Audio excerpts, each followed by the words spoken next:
profession itself has codes that we go by. We're just not willy-nilly writing.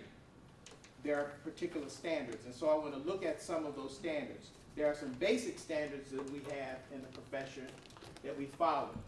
One, of course, you've seen this: accuracy. Accuracy is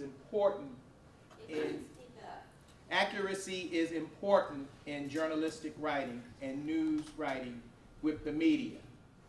And when we talk about accuracy, we're talking about, is the story truthful? Did the reporter get the facts right? We had a lot of editors who made sure that what we said, what we wrote, was accurate. They made sure we verified our sources. They made sure we went back and filled gaps in our stories.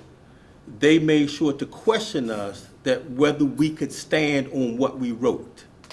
We no longer have that in many newsrooms. What we're reading are blogs. We're reading people who want clicks. They don't want the truth. So they're putting stories out there that are inaccurate to get them attention and not to get the truth and not to get the facts, and we're all worse because of it.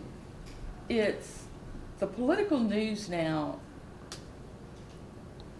There is more shooting down of information than there used to be.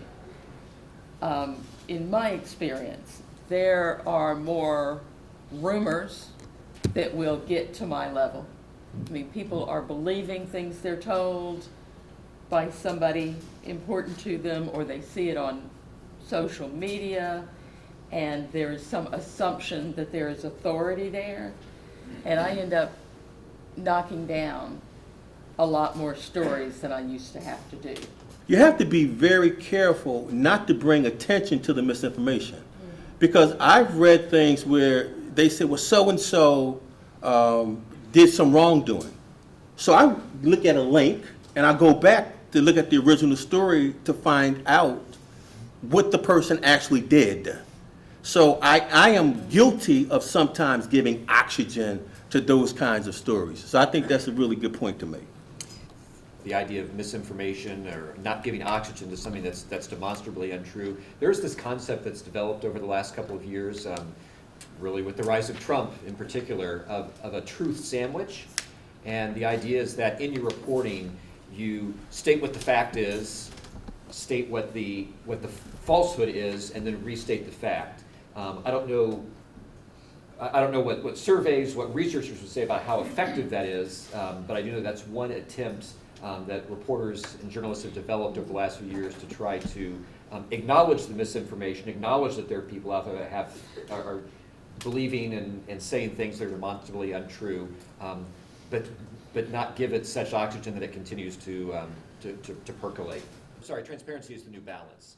The idea that it used to be just we talk to this side, then we talk to this side, and letting people behind the curtain a little bit more to know where we got our information, how we got our information, and be clear, and that's part of accountability as well, because if you know that I talked to so-and-so and they didn't immediately respond for comment, that's different than not talking to the person, or that person it's been days and I still haven't gotten anything back from that person. So being a little more transparent, offering more into the reporting process is another level of accountability that I've seen more recently.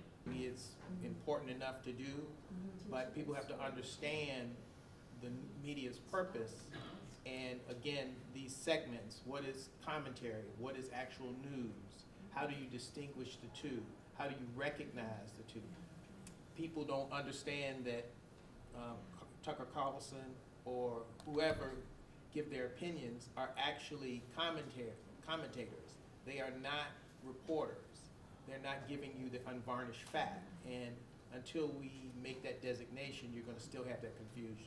People are rational, but people can also be quite irrational at times. In fact, all of us, each one of you and myself included, we can both be rational and irrational at different times.